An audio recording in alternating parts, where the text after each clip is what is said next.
নিশাত তুমি? রাজু সাহেব, এভাবে অন্যমনস্ক হয়ে রাস্তায় হাঁটলে যে কোনো ধরনের অ্যাক্সিডেন্ট হতে পারে।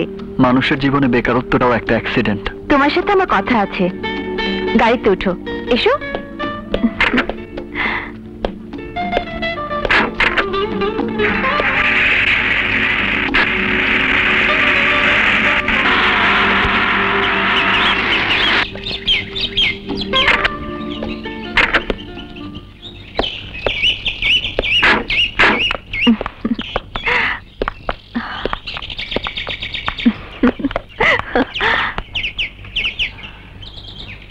এখানে আমরা অনেকবার এসেছি, তাই না? হ্যাঁ, জায়গাটা আমার দারুণ ভালো লাগে। কিন্তু এখন আর আমার ভালো লাগে না। কেন? যাকে ভালোবাসলাম তাকে যদি জীবন সঙ্গিনী করতে নাই পারি, তাহলে এই সুন্দর পরিবেশ আমার কাছে শুধু কল্পনাই মনে হবে। আজ হঠাৎ কল্পনার কথা বলছো কেন রাজু? লেখাপড়া শেষ করে ইচ্ছে করলে কোটিপতি বাবার ব্যবসা বাণিজ্য বুঝে নিয়ে কোটিপতির ছেলেকে বিয়ে করে ঘর সংসার করতে পারতাম। রাজু, ছোটবেলার স্বপ্ন পূরণ করতে গিয়ে পুলিশে চাকরি নিলাম। দুদিন পর FBI ট্রেনিং এর জন্য সুদূর আমেরিকায় পাড়ি দিতে হবে। সত্যি তুমি আমেরিকা যাচ্ছ? Very good news. নিশাত, তুমি নিজেকে আরো প্রতিষ্ঠিত করো। আমার মতো বেকার রাজুর জীবনে এসে তুমি আর যন্ত্রণা তুলে নিও না। ও কথা বলো না রাজু। আচ্ছা, তুমি কি মনে করো আমি তোমাকে ভুলে গিয়ে কখনো সুখী হতে পারবো? আর তুমি বা পারবে আমাকে দূরে সরিয়ে রাখতে? নিশাত। রাজু, মানুষের জীবনে অনেকবারই হয়তো ভালোবাসা আসতে পারে, কিন্তু এই নিশাতের জীবনে একবারই ভালোবাসা এসেছে, সে হলো তুমি, শুধু তুমি।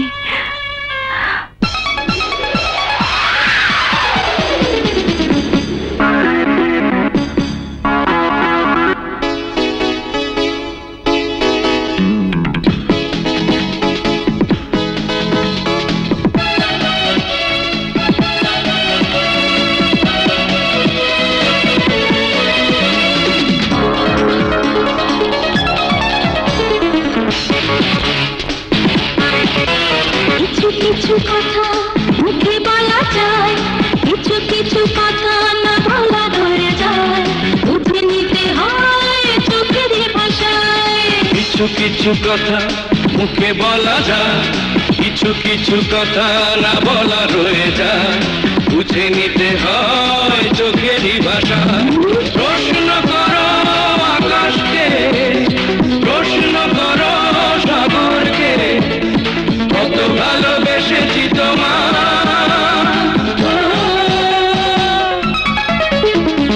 কিছু কিছু কথা মুখে বলা যায়, কিছু কিছু কথা না বলা রয়ে যায়, বুঝে নিতে হয় চোখের ভাষায়।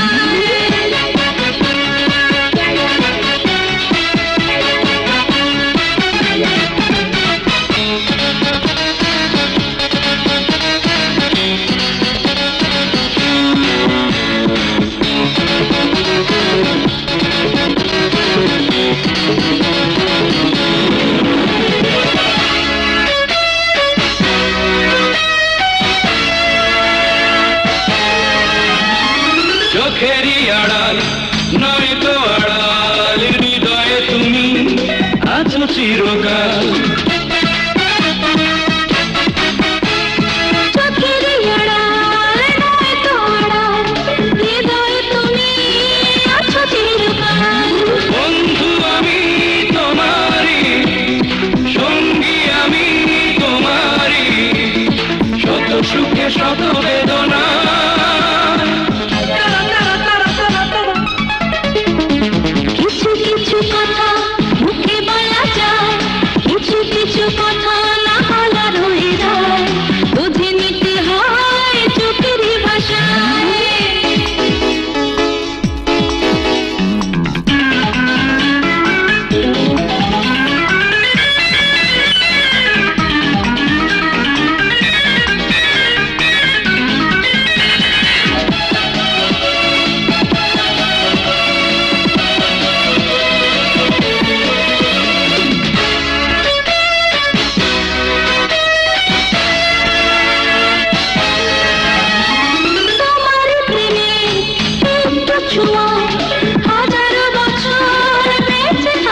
কিছু কথা মুখে বলা যায়, কিছু কিছু কথা না বলা রয়ে যায়, বুঝে নিতে হয় চোখেরই ভাষায়। কিছু কিছু কথা মুখে বলা যায়, কিছু কিছু কথা না বলা রয়ে যায়, বুঝে নিতে হয় চোখেরই ভাষায়। প্রশ্ন করো আকাশকে, প্রশ্ন করো সাগরকে, কত ভালোবেসেছি তোমায়।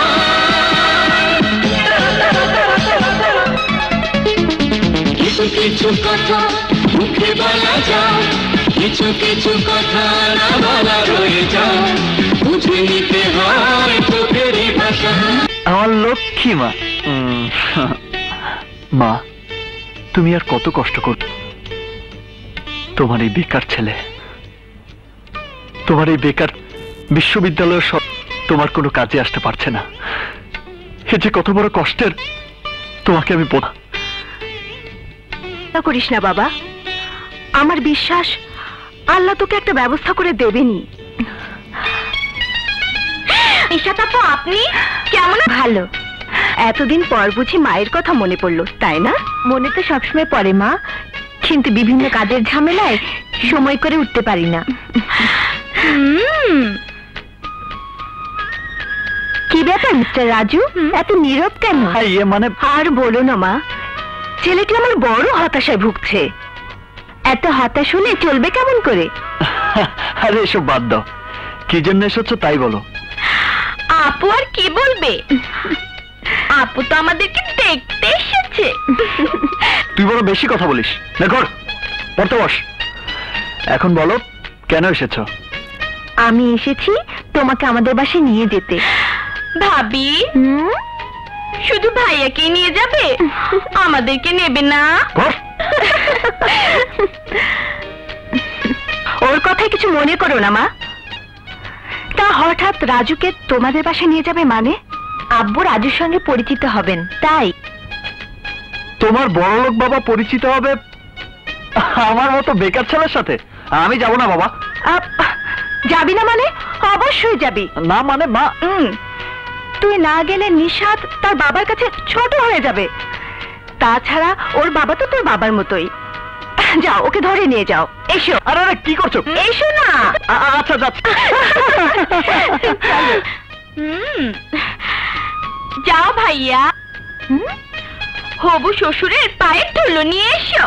আরে তবে রে, চলো না। যাও।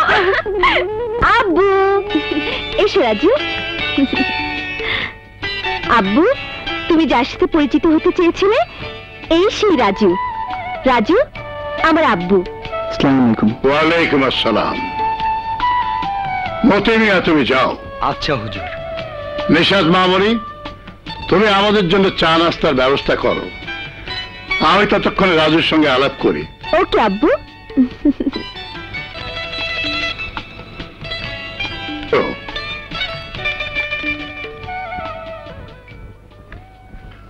বাসায় কে কে আছেন? মা আর একমাত্র ছোট বোন। তোমার প্রফেশন, এখন কি করছো? লেখাপড়া শেষ করে চাকরির জন্য চেষ্টা করছে, কিন্তু এখনো কিছু হয়ে ওঠেনি। তাহলে সংসার চলছে কিভাবে? মা প্রফেসরি করে কোনো মতো সংসার চালাচ্ছেন। ও, তার মানে গরিব।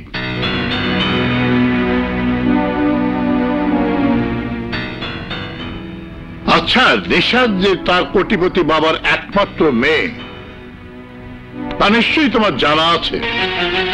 জি। নিশাতকে তুমি ভালোবাসো? জি। বাহ, চমৎকার। 4 বছর প্রফেসরি করে তোমাকে উচ্চ শিক্ষায় শিক্ষিত করার জন্য অতি কষ্টে সংসার চালাচ্ছে, আর সেই ছেলে তুমি কিনা বড় লোকের একমাত্র মেয়ের সঙ্গে প্রেম করে ঘুরে বেড়াচ্ছ। বাহ,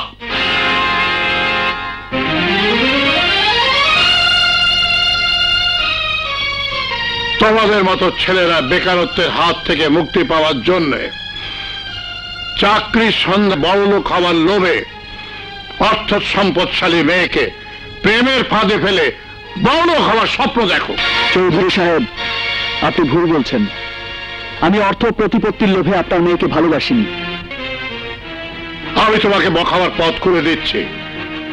আমি তোমাকে ব্যবসার জন্য টাকা, প্রচুর টাকা দেব, কিন্তু শর্ত একটাই, তুমি নিশাতের জীবন থেকে সরে দাঁড়াবে। মাফ করবেন চৌধুরী সাহেব,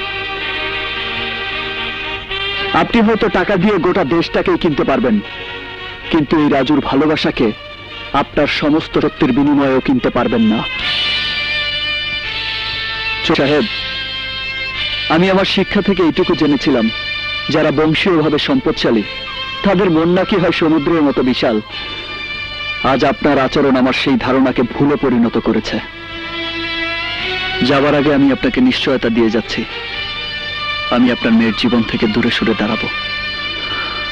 দাঁড়াও রাজু, আমি তোমার সাহসের তারিফ করি, কারণ আজ পর্যন্ত চৌধুরীর চোখের দিকে তাকিয়ে কেউ কথা বলার সাহস পায়নি। আর আজ তুমি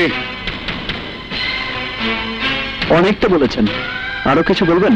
হ্যাঁ, বলতে চাই, আমি তোমার মতো সৎ, সাহসী, বুদ্ধিমান ছেলেকেই খুঁজছিলাম। আব্বু, রাজুকে তোমার পছন্দ হয়েছে? হ্যাঁ, ইন্টারভিউতে যখন পাশ করেছে তখন রাজুকে তো পছন্দ হতেই হবে।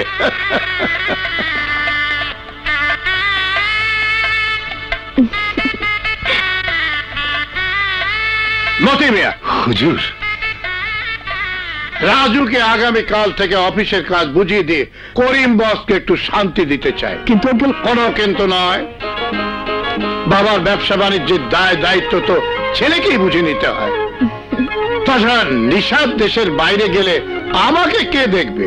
ঠিক আছে, তোমার ছেলে হতে আপত্তি থাকলে আব্বুকে সরাসরি বলে দাও। রাজুর আপত্তি থাকবে মানে? ওকে পারতেই হবে। এখন থেকে না পারলে ভবিষ্যতে কি করবে? তাছাড়া আমি তো রাজুকে অনুগ্রহ করছি, বরং রাজু যদি অনুগ্রহ করে। হে, আপনি কি বলছেন? আপনি আমার গুরুজন, আপনার আদেশ আমার শিরোধার্য। সদাগর, সমুদ্র পথ বন্ধ হয়ে গেছে, কিন্তু আকাশপথ আমাদের জন্য খোলা রয়েছে। তাই বিমানে মিস্টার ওয়াংচু 5 কোটি টাকার স্বর্ণ নিয়ে আজই বাংলাদেশ আসবে। আমাদের প্রতি কি নির্দেশ লিডার? তোরা এয়ারপোর্ট থেকে তাকে রিসিভ করে সাবধানে আমার হেডকোয়ার্টারে নিয়ে আসবি। ওকে? ওকে ওকে লিডার। হ্যালো, বল, কেন ডেকেছিস? একটা জরুরি কাজেই তোকে বাসেছি। বেশ করেছিস। তা ছেলেটি কে? এ হচ্ছে হাসিবুল ইসলাম রাজু। ইনি হচ্ছেন আমার বন্ধু, মামুন অ্যান্ড করিম গ্রুপের পার্টনার মিস্টার করিম। আসসালামু আলাইকুম। ওয়ালাইকুম আসসালাম। বক্স, আমি কোম্পানির কোনো কাজে তোকে সহযোগিতা করতে না। আমি কি কোনোদিন তোর সাহায্য সহযোগিতা চেয়েছি? তবু এই কোম্পানিতে আমার একজন প্রতিনিধি দরকার, যে আমার পক্ষ হয়ে তোর পরিশ্রমে শেয়ার করবে। প্রতিনিধিটি নিশ্চয়ই তোর এই রাজু। That's true. তোর আপত্তি না থাকলে আমার অফিসিয়াল সব কাজকর্ম ওকে বুঝিয়ে this. Raju on behalf of me আমার চেম্বারে বসে ওর যোগ প্রমাণ করে তোকে সন্তুষ্ট করতে পারবে। ওয়েল, তুই যদি রাজুর প্রতি খুশি থাকিস তাহলে আমিও খুশি। কারেক্ট, তোর কাছ থেকে আমি এরকমই জবাব আশা করেছিলাম বন্ধু। তাহলে রাজু, আগামীকাল সকাল থেকে তুমি আমার চেম্বারে বসে কাজকর্ম শুরু করে দাও। আমরা দেবার চোখ এই দুনিয়ায় কারও নেই।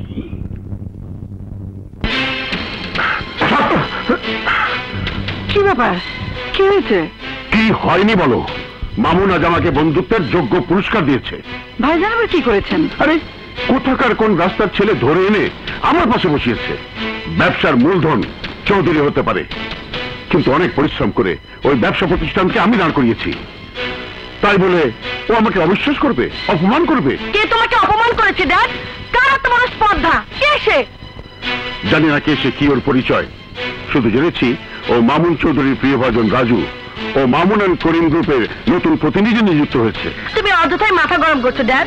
চৌধুরী আঙ্কেলের সিদ্ধান্ত কখনো ভুল হয়নি, আজও হবে না। রাজু কি তুমি না চিনলো? আমি চিনি। ওই রাজুই হচ্ছে নিশাতের বন্ধু। রাজু নিশাতের বন্ধু? মা, আখে মা। বাবা এসেছিস তুই? ধর মা, আমার চাকরি হয়ে গেছে। নিশাতদের মামুন অ্যান্ড করিম গ্রুপে আমার চাকরি হয়ে গেছে। হে আল্লাহ, তোমার দরবারে লাখ শুকরিয়া। সত্যি তুমি অসহায়। মাগো, তোমাকে আর কলেজের প্রফেসরই করতে হবে না। বাড়িওয়ালার বাড়ি ভাড়া, আখির পড়ার খরচ নিয়ে তোমাকে আর একদম চিন্তা করতে হবে না। আমার লক্ষ্মী বোনটিকে আমি ইস করাবো, আমার বাবার স্বপ্ন পূর্ণ করব। ভাইয়া। কি ব্যাপার ভাইয়া, মিষ্টির packet, any good news? Yes Robin, আমার চাকছে। এবার তোমার একটা চাকরি হয়ে গেলেই আমার লক্ষ্মী বোনটিকে তোমার হাতে তুলে দেব। এখানে দাঁড়িয়ে কথা বলবি না ঘরে যাবি? হ্যাঁ হ্যাঁ, চলো মা। চল ঘরে চল।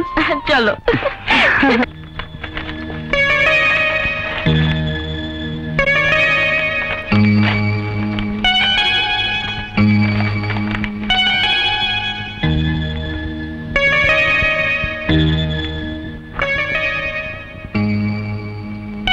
হিসাবে প্রায় 5 কোটি টাকার গরমিল। চিফ অ্যাকাউন্টেন্ট সাহেব, আমার চেম্বারে একটু আসুন।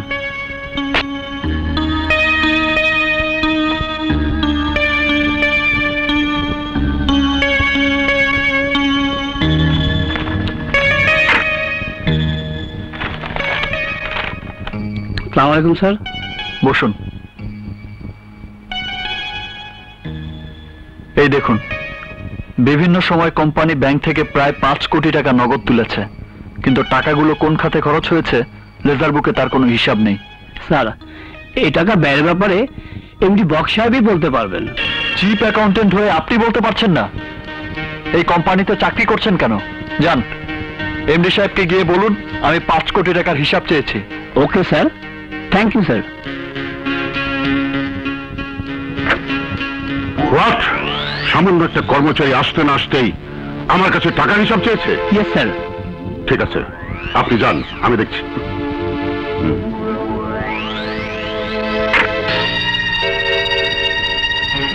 রাজু, চিফ অ্যাকাউন্টেন্টের কাছে শুনলাম তুমি নাকি আমার কাছে 5 কোটি টাকার হিসাব চেয়েছো? জি স্যার। মিস্টার রাজু, ব্যবসা বাণিজ্যের কিছুই তুমি বোঝো না, তাই ব্যবসার টাকা পয়সার হিসাব নিয়ে মাথা ঘামিও না। কিন্তু স্যার, এতগুলো টাকা? মিস্টার রাজু, যে বন্ধু জীবনে কোনোদিন আমার কাছে একটি টাকারও হিসাব চাইনি, আর তুমি কিনা তার প্রতিনিধি হয়ে, আই মিন একজন সামান্য কর্মচারী হয়ে আমার কাছে টাকার হিসাব চাইছো? স্যার, চৌধুরী সাহেব আমাকে সমস্ত ব্যবসার আয় ব্যয়ের হিসাব আপ টু ডেট করতে বলেছেন। এই দায়িত্ব পালন করার জন্য কোম্পানিতে একজন হিসাব রক্ষক আছে। সেটা আমি জানি, তাই আপনার বন্ধু চৌধুরী সাহেবের প্রতিনিধি হয়ে সমস্ত ব্যবসার হিসাব অডিট করার অধিকার আমার আছে। রাজু, মামুন চৌধুরীর সাথে দীর্ঘদিন ধরে তিলে তিলে যে বিশ্বাসের প্রাসাদ আমি গড়ে তুলেছি, আমি আশা করব সেই প্রাসাদে চির ধরার চেষ্টা তুমি করবে না। ওয়েল, বিশ্বাসের প্রাসাদ যে গড়ে তোলে তাকেই কিন্তু রক্ষা করতে হয়। আর প্রাসাদের ভিত যদি শক্ত হয় তাহলে সেই প্রাসাদের চির ধরা তো দূরের কথা, দেয়ালেও আঁচল লাগতে পারে না। মামুন অ্যান্ড করিম গ্রুপের ভিত অনেক শক্ত। তুমি এখানে ঢিল ছুটতে চেষ্টা করো না, সেই ঢিল তোমার গায়ে লাগবে। আপনি আমাকে ভকাচ্ছেন? আপনিও জেনে রাখুন, অন্যায়ের বিরুদ্ধে ঢিল ছোড়াই আমার নীতি। আর যদি ঢিল ছুটতেই হয় তাহলে শক্ত হাতেই ছুড়ব।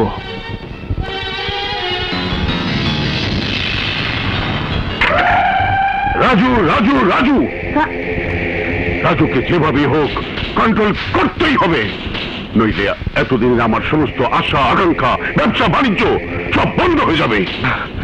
লিডার, ওই রাজুকে এই দুনিয়া থেকে বিদায় করে দিই। সময় হলে আমি বলবো।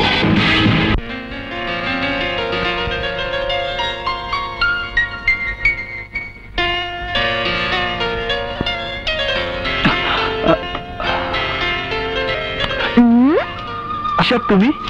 এই যে সাহেব, অফিসের ডিউটি পালন করতে গিয়ে আমার কথা ভুলেই বসে আছো। তোমার ছুটি। এখন বলুন ম্যাডাম, কি ডিউটি পালন করতে হবে? রাজু, আগামীকাল মর্নিং ফ্লাইটে আমেরিকা চলে যাচ্ছি। তাই নাকি? ব্যবসা বাণিজ্য যেমন দেখছো, তেমনি আব্বুকে দেখার দায়িত্বটাও আমি তোমার উপর ছেড়ে দিলাম। এমন মন খারাপ করে থাকলে চলবে? তুমি দেখো, বিদেশ থেকে ফিরে এসে আমি তোমার বউ হব। লক্ষ্মী বউ।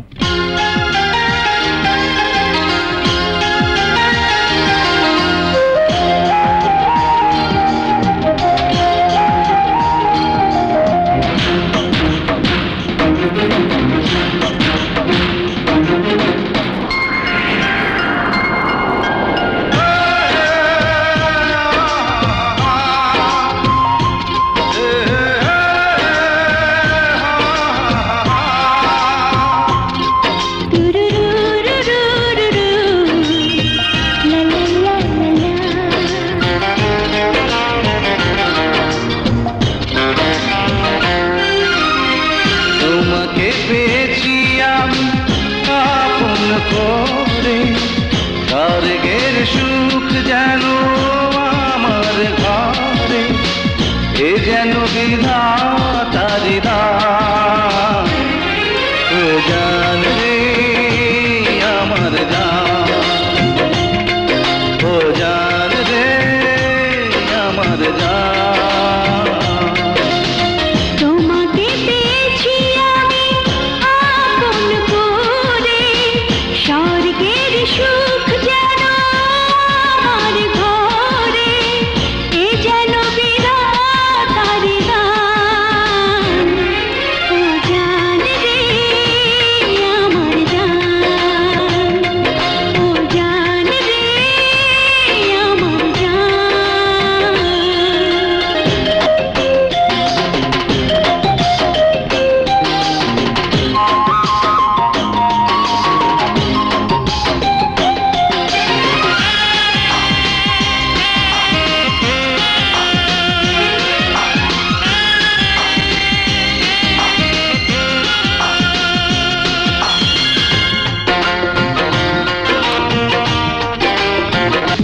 যত সুখ আছে তার চেয়ে বেশি সুখ তোমার কাছে।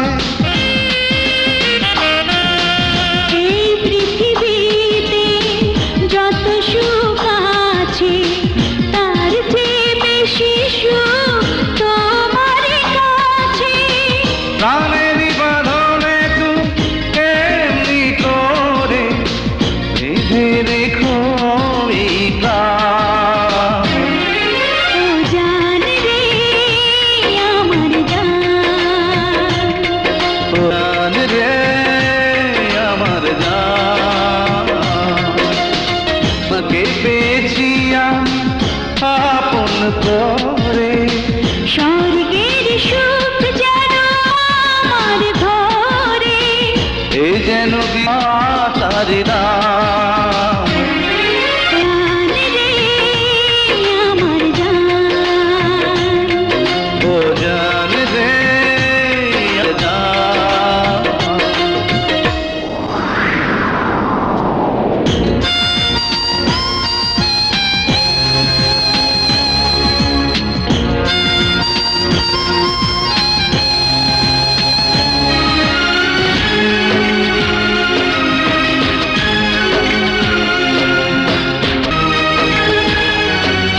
আবারও কাঁদছিস?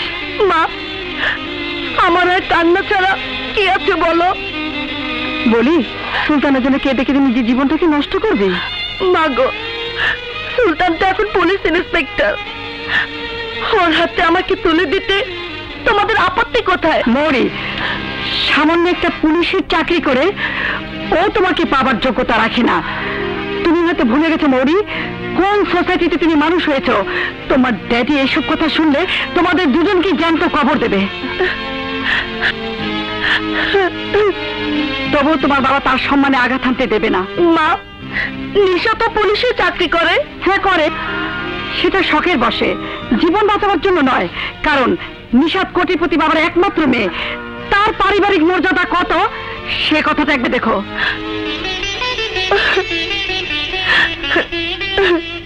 এসব তুমি কি বলছো রাজু? বলছি, করিম আঙ্কেল কোম্পানির নামে বিভিন্ন সময় 5 কোটি টাকা ড্র করেছে, কিন্তু টাকাটা কোন খাতে ব্যয় হয়েছে তার কোনো হিসাব লেজার বুকে নেই। টাকার হিসাব বক্সের কাছে চেয়েছো? জি, চেয়েছিলাম, কিন্তু উনি হিসাব নিকাশের ব্যাপারে আমাকে মাথা কামাতে নিষেধ করেছেন। ঠিক আছে, আমি এ ব্যাপারে বক্সের সাথে আলাপ করব।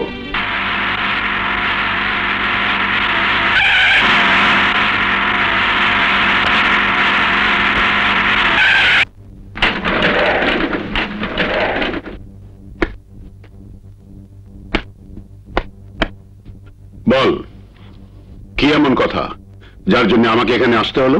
কিছু গুরুত্বপূর্ণ কথা বলার জন্যই তোকে এখানে ডেকে এনেছি। স্মরণ করিয়ে দিতে এসেছি তোর অতীত। অতীত? হ্যাঁ, অতীত। মনে পড়ে লেখাপড়া শেষ করে চাকরির জন্য রাস্তায় ঘুরে ফিরতিস, না খেয়ে এই জায়গায় কত সময় কাটিয়েছিস। আর এখান থেকেই তোকে তুলে নিয়ে আমি তোকে চাকরি দিয়েছিলাম। এই সব শুনে কি তুই আমাকে এখানে আসতে বলেছিস? আমি জানতে এসেছি যে বিশ্বাস করে আমার ব্যবসার দায় দায়িত্ব তোর হাতে তুলে দিয়েছিলাম, সেই বিশ্বাসের মর্যাদা তুই কতটুকু রেখেছিস? চৌধুরী, তুই তো কোনোদিন আমার সাথে চোখ রাঙিয়ে কথা বলিসনি, কিন্তু আজ তুই বলতে বাধ্য করেছিস। আরে হিসেবের খাতায় ফাঁকি দিয়ে 5 কোটি টাকা আত্মসাৎ করলে আমি কিছু মনে করতাম না, কিন্তু তুই আমার সরলতার সুযোগে আমার প্রতিষ্ঠানে স্মাগলিং ব্যবসা শুরু করেছিস। এসব তুই কি বলছিস? আরে তুই কি ভেবেছিস আমি কোনোদিনই তোর অপকর্মের কথা জানতে পারবো না? আমি কোনোদিন ভাবতে পারিনি তুই আমাদের বন্ধুত্বের হিসাব এইভাবে গরমিল করে দিবি। আর আমিও ভাবতে পারিনি সামান্য একটা রাস্তার ছেলেকে দিয়ে তুই আমাদের বন্ধুত্বের মাঝে দেয়াল তৈরি করে তুলবি। রাজু আমার বিশ্বস্ত প্রতিনিধি, তোর কাছে টাকার হিসাব চেয়ে সে কোনো অন্যায় করেনি। রাজুর স্পর্ধা আমার আত্মসম্মানে আঘাত এনেছে। তোর স্পর্ধা কিন্তু আমার আত্মসম্মানে আঘাত করেনি। রাজু আমার প্রতিনিধি হয়ে তোর অপকর্মের কথা আমার কাছে বলে সাহসিকতা ও সততার পরিচয় দিয়েছে। তুই আমার বন্ধু, তাই তোকে আমি 15 দিনের সময় দিয়ে গেলাম। এই সময়ের মধ্যে আমার 5 কোটি টাকা হিসাব বুঝিয়ে দিবি। আর আমার প্রতিষ্ঠানে কোনো স্মাগলিং কার্যকলাপ চলবে না। এই সময়ের মধ্যে নিজেকে সংশোধন করতে না পারলে আমি তোকে পুলিশের হাতে হ্যান্ড ওভার করতে বাধ্য হব।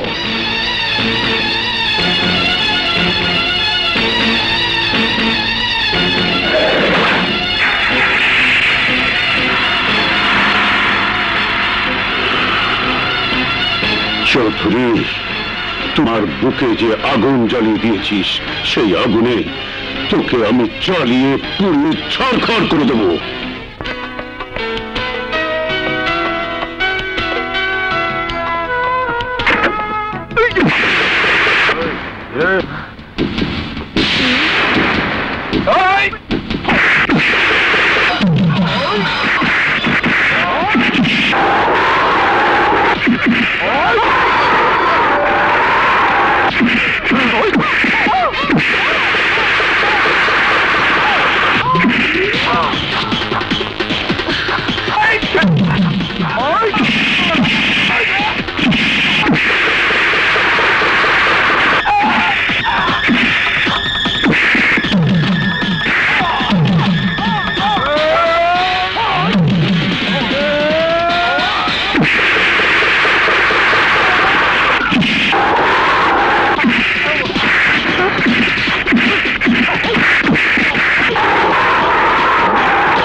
রাজু,